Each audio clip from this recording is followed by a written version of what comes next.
This week on Days of Our Mercedes, the Silver Arrows are coming off one of their best races of the season. That saw George Russell get his second podium of the season and Lewis Hamilton getting a 5th place finish. Great stuff. And actually, it was their best weekend since the season opener in Bahrain. So, of course, Lewis Hamilton, after battling all that adversity, having the damage on lap 1 and going straight to last place, and then coming all the way back to finish 5th, Lewis Hamilton would then go on Instagram and tell everybody about an inspirational story about how when he was 15, how he's been battling adversity since he was 15 years old.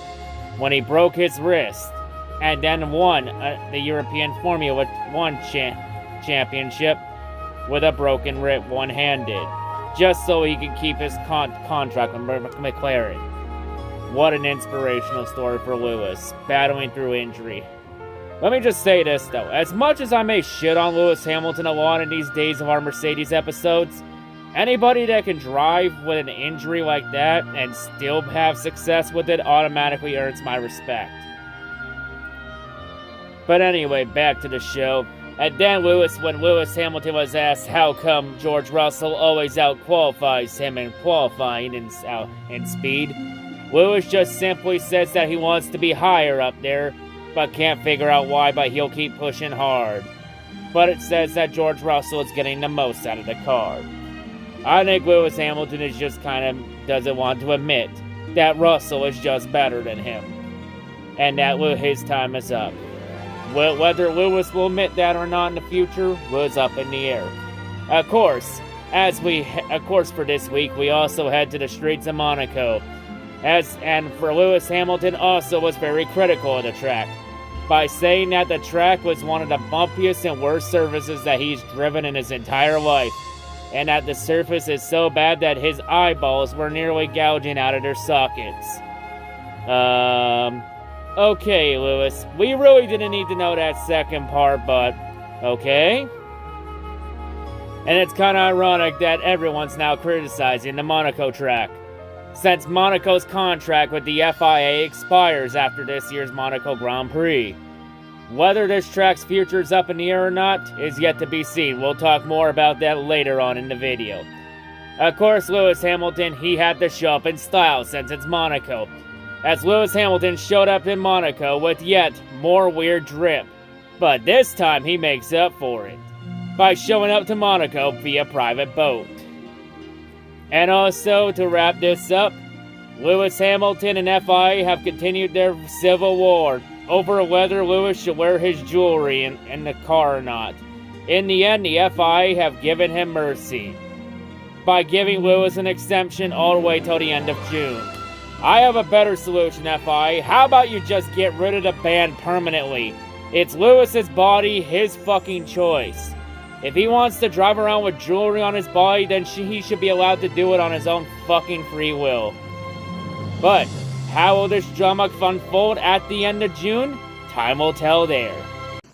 So now with all that weekly drama out of the way, we now head to the Monaco Grand Prix, a race that's been very mixed on Lewis Hamilton's results, with Lewis winning the last race in Monaco in 2019, and so on and so forth.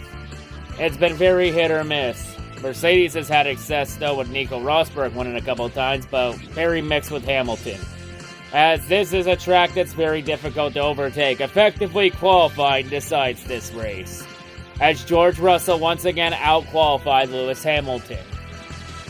And of course though, this race had some drama, as right before the race started, a heavy rainstorm came in, forcing the race to be delayed.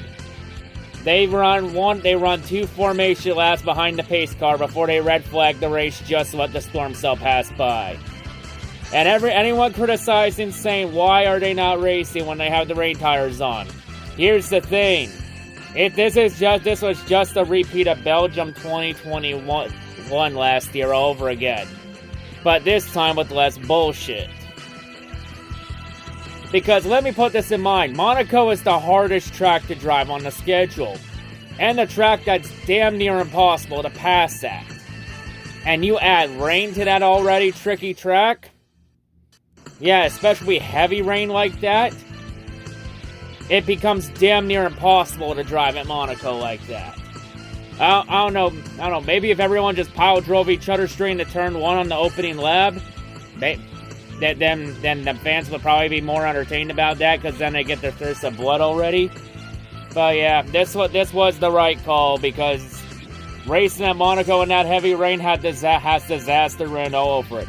Eventually, they would be forced to start the race behind the safety car for at least 2 laps.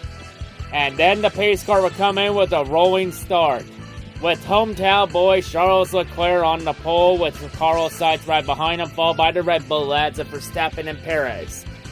So Charles Leclerc would go on and lead early on with the wets, but then the question was, as this ended up becoming a strategy race with the rain stopping and the track starting to dry up, when do you change the intermediate tires, and then when do you change the dry tires? In the end, Leclerc would then make a pit stop when he wasn't supposed to and got to intermediates, and then fell right back into a hole in track position, which gave the lead to Carlos Sainz. And then more laps click on, and then we make the call to dry tires, where Ferrari would then have Carlos Sainz coming for dry tires, and then at the same time, they would oddly tell Leclerc to pit, while Sainz was still on pit lane. And while that was and once Leclerc got in, they then told Leclerc to stay out for the lap, when he was already on pit lane. Which then led to Leclerc getting pissed off, wondering asking what the fuck is going on. What's going on, Leclerc? Is Ferrari beginning the mid-season collapse, aka the Great Ferrari Master Plan. They call it the Master Plan for a reason. As the pit crew was not ready for Charles Leclerc, and they would eventually get the tires on, but it'd be a very slow stop. That drops Leclerc all the way to fourth. Sergio Perez would then get the lead briefly, and then he would come to pit lane. And when he came into the pits, he would still remain ahead of Carlos Sainz after going to the dries. So Ferrari's undercut strategy failed at Monaco. And let's be real, the only thing that made this race entertaining was the pit strategy about when do you switch the tires to get track position. Because without pit strategy, this race fucking sucks ass and blows out of a cannon. So Perez gets the track position, and then lap 30 we would have a scary moment when Mick Schumacher would spin out near the Monaco pool chicane, and then he would hit the tire barrier, which would cause the rear end to rip right out of the car and cause the car to split in half. So yeah, Haas fans got PTSD back to Romain Grosjean's 2020 Bahrain crash. Just without enough explosive fireball this time. And don't worry, Mick Schumacher was able to walk away from it. It would then force the race to go under a red flag, because they would have to repair the one tire barrier that Mick slammed into, and plus having to haul off both those cars. And of course, this is going to be a massive repair build for Gunther Steiner and Haas, because they actually revealed how much it cost to repair Grosjean's car from 2020, from Bahrain. It cost them well over $1 million US. I'm roughly saying it's probably going to cost them the same. And now Steiner is putting Mick Schumacher's job at jeopardy. So like Daniel Ricciardo at McLaren with Pato O'Ward's new IndyCar contract containing an F1 clause, Mick Schumacher, you can officially join Daniel Ricciardo on the hot seat. So then after the red flag break came out, we then learned that the race would end up hitting the 2-hour time limit. We would not be able to get the remaining laps of the race in before the 2-hour time limit hits. So then it became a time race, where they would get at least 30 minutes to run out there. And then after 30 minutes, whatever lap they would be on would be the lap coming to the white flag. Meanwhile, George Russell, he ended up being the 5th best car all race, right behind the Ferraris and the Mercedes and the Red Bulls. While Lewis Hamilton would end up having some bad pit stops that would force him back in traffic. Mainly, he would end up behind the Alpines of Esteban Ocon, where he would move Ocon out of the way. And in an odd twist of events, Hamilton would not get a 3-second time penalty for it. Instead, they give the time penalty to Esteban Ocon for causing a collision. Even though Lewis Hamilton drove straight into him, I guess the FI doesn't want to hear enough bitching here. It doesn't want me to have enough material for days of our Mercedes. Fucking assholes. Fans feast off this drama. How dare you rob them of this drama, FIA? This drama is a lot more real than that bullshit Drive to Survive scripts. But later on, Hamilton would end up being stuck behind Alonso for 7th and 8th. And Alonso would defend against Hamilton just like he did in Hungary. But this time, Alonso will get to keep the spot, since you literally can't pass in Monaco. So then, late in the race, Perez holds on to the lead. But Verstappen is nowhere near him in second, as Verstappen's stuck in third behind Carlos Sainz, who's in second. So this time, there will be no team orders for Perez, as they told Perez he would be allowed to win the race if he wants.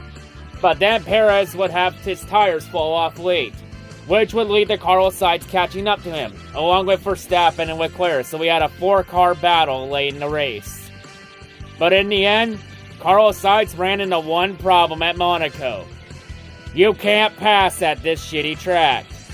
And in the end, time ran out for Carlos Sainz, because by the time all 4 of them got there, the clock ran 0, so they then got the white flag, and Perez, who got track position on pit strategy, was able to keep it, and Perez goes on and gets his 3rd career win, winning the Monaco Grand Prix.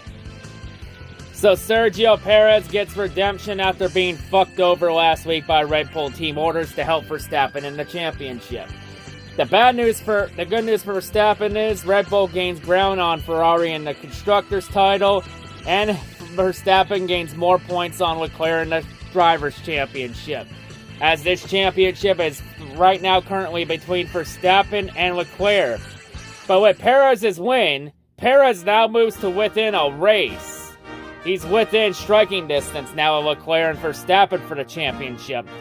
So if Perez keeps his consistency up, we could be seeing a 3-man battle for the championship, maybe? But the good news for Perez is, Perez with his win, he gets rewarded for it, as Perez would get a 2-year extension that keeps him at Red Bull till 2024. Odds are, so he'll be Verstappen's wingman for 2 more years. But Perez, he gets the biggest win of his career in Monaco. And the one question on everyone's mind after this race is this. Is this the last Monaco Grand Prix we see in Formula 1 for a while? Because the contract is up, a lot of fans hate this track and wouldn't mind seeing it go. Of course, former F1 CEO Bernie Ecclestone commented saying that getting rid of Monaco off the schedule would be a tragedy and a big blow to the sport.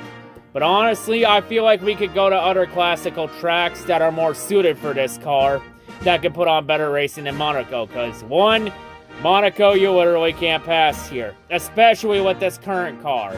This current car is way too wide and it does not fit this circuit well. It has not produced good racing. Let me be clear about one thing. The only way I'd be comfortable with having Monaco on the schedule is if the race ran at night.